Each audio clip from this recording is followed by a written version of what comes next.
Hey, peace to all the listeners. I just wanted to post this video because, a lot of brothers, and I see this a lot on the internet. You have a lot of these cats that like to talk about different athletes, different so-called black athletes, and they call them coons and sellouts and Uncle Toms, yada yada yada, just because they don't depict the image of the black male athlete that they think should be depicted, or they don't depict the image of the black male athlete that allegedly existed back in the 50s and 60s. They always tell you about Kareem and Jim Brown and all these different guys who, were so pro-black and so strong and yada yada yada. And I'm not saying that those guys didn't do anything, but their reputation is highly inflated. All right, a lot of those guys were controlled, and the civil rights movement of the 40s and 50s and 60s was controlled. All right, predominantly by white Jews, by the white Jewish conglomerate. All right, they were the ones who were normally puppeting things behind the scenes. All right. So now, one of the more famous gatherings amongst black athletes was the meeting that they had with Ali and a lot of other black athletes, organized allegedly by Jim Brown, allegedly, where they were going to supposedly support Ali in his stance against the Vietnam War, yada yada yada. I already knew by reading and researching a lot of different things many years ago that was not the case. They were having that meeting to try to get an understanding of why Ali was doing what he was doing. But now in the aftermath, it's become this big thing where all these black athletes stood up. The modern day liberal media, race baiting, they've tried to rewrite the narrative and tell you about how all these black athletes stood up for Ali and a bunch of BS.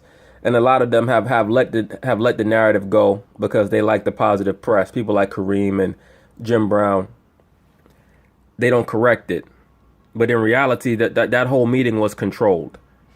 All right. And this guy, Bob Arum, he's going to tell you right now that the whole thing was controlled and he was the one who was behind the whole thing. But what a fight that was. So you did promote a number of Ali fights. And you were 25. 25 of them. Wow. And I read that when Ali refused induction and he took the 43 months, and he accepted his ban, that you were able to pull a few strings and you got it to where through the Lyndon Johnson administration, if he had done some appearance work, that he could have continued to fight?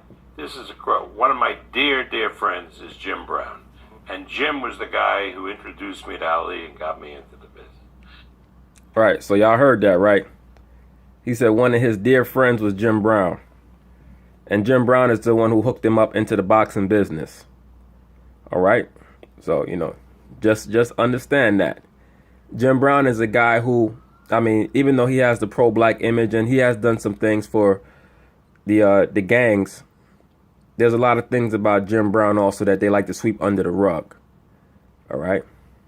But anyway. So now when Ali takes the position that he's not going to go into the service, I had a partner in my law firm who was the treasurer of the Democratic Party. And we worked out a deal with Lyndon Johnson. Ali, you don't have to put a uniform on. Just do some exhibitions at military bases and continue your professional career. So I go to Jim. And this was the time when we were, working hard to get black people into business, particularly athletes. So that the idea I had with Jim Brown, in those days we had closed circuit exhibitors having regions of the country, and it was very lucrative. And football players were making like $10,000 a season. So I said, Jim, get all the athletes together, the black athletes, let them talk to Ali and convince him to take this deal. So you heard that, right?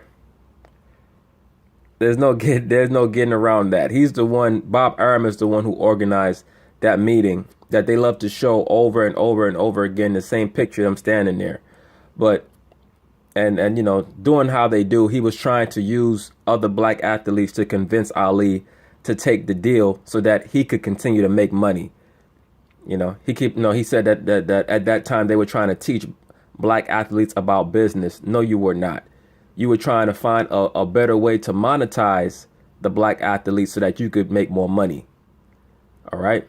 So that's what that meeting was really all about. That was a ruse for Bob Arum to get Ali to keep fighting, because Ali was his cash cow at the time, and he didn't want Ali to step away from boxing in his prime, because it would have cost him a lot of money. And I will divide up the country and make these guys my regional exhibitors. So that was the payoff for all those athletes who attended that meeting. Bob Arum was going to hook them up and make them like business partners, subsidiaries for him all across the country. All right. So this was an early form of corporatizing the so-called black athlete. Right. Their job was to try to convince Ali to keep fighting. But Bob Arum is going to tell you how that meeting went right now. Jim got Willie Davis. There weren't that many black guys in the NFL then, but all of them that were there, the good ones, he brought to that meeting. Bill Russell came. Lou Alcindor was he was a college student. He came, and the idea, Bobby Mitchell, I remember, the idea was to convince Ali to take the deal. Now, you see what he just said? That was the point of the meeting. The point of the meeting was to convince Ali to take the deal with the government to keep boxing and make appearances so that Bob Arum could keep making money. All right. In return, they were going to get a payoff. Bill Russell, when he reported accurately that was the purpose of the meeting. And they started talking to Ali, and then Ali got up and talked for 2 hours and convinced them that what he was doing was correct, not going in and so forth, and they all agreed to back him. Now they tell the story that they all met to talk Ali, to tell him that they were supporting him, yeah. which is not true. Anyway. So he believed so strongly in his anti-Vietnam stance, he didn't even want to appear for the military to continue fighting. Actually, it was a sweetheart deal. It was the best deal that the government could work out to save face. Everybody wanted to save face. And look at what this guy did. He said no to that deal. It meant that he would be indicted and convicted for draft evasion. So he faced 5 years in prison. His licenses were taken away. So people say, were you ever worried that he never could fight again? Hell no. I was worried that the guy would go to jail. Of course he was worried that he was going to go to jail, because Ali was his meal ticket into the boxing business. All right. So that's the point behind the whole thing. And you notice he said that they've gone and they've taken, this narrative, a lot of these other so-called black or so-called African-American athletes that were at the meeting, they've taken this narrative and ran with it because it was good for their image. Because none of them really believed in what Ali was doing, because they were not operating at his wavelength. All right. Ali was he was operating on the wavelength of the Nation of Islam. At the time, they understood the importance of the separatist movement so that so-called blacks could get a greater understanding of who they're supposed to be. All those other black athletes, they were into the so-called integration. They were at a very low level, simple-minded level. That's why Ali was able to speak to them and make them understand where his viewpoint was at that time. All right. And I'm sure it was very easy to do, because most of these black athletes even from back then were very simple-minded. Even though they try to act like they were so deep back then, they were not deep. Those guys were simple-minded, just like most of these guys today. Right. And he almost did, because he was convicted in the U.S. District Court. The case went up to appeal to the Court of Appeals. They affirmed the conviction, and then he goes. They fight a they file what we call a writ of certiorari to the Supreme Court, and four justices have to agree to take the case. And only one justice, Justice Brennan, wanted to take the case. But what happened in that period was the judges had clerks, young clerks, and the clerks worked on the justices one by one. So finally, not only did they take the case, but they unanimously reversed. Wow. It's a great story. HBO did a documentary on that Supreme Court situation.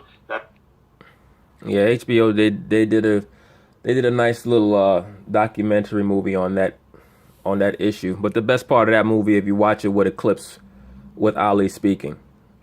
All right, so that's basically that. I just wanted to bring this to people's attention because right now it's very popular to use that meeting that took place at Jim Brown's office to push this narrative about the black athletes back then and how awoke they were and how aware they were. You know, just for a lot of these internet revolutionaries who want to call everybody a coon and a this and a that. Let me tell you something, man. It's a lot deeper than what you think it is. Okay? Most of these movements were controlled. They're still controlled today. Okay? It's a lot deeper than what you think it is. All them guys back then, and when you check them all out, Bill Russell, Kareem Abdul-Jabbar, they all ended up with white women anyway.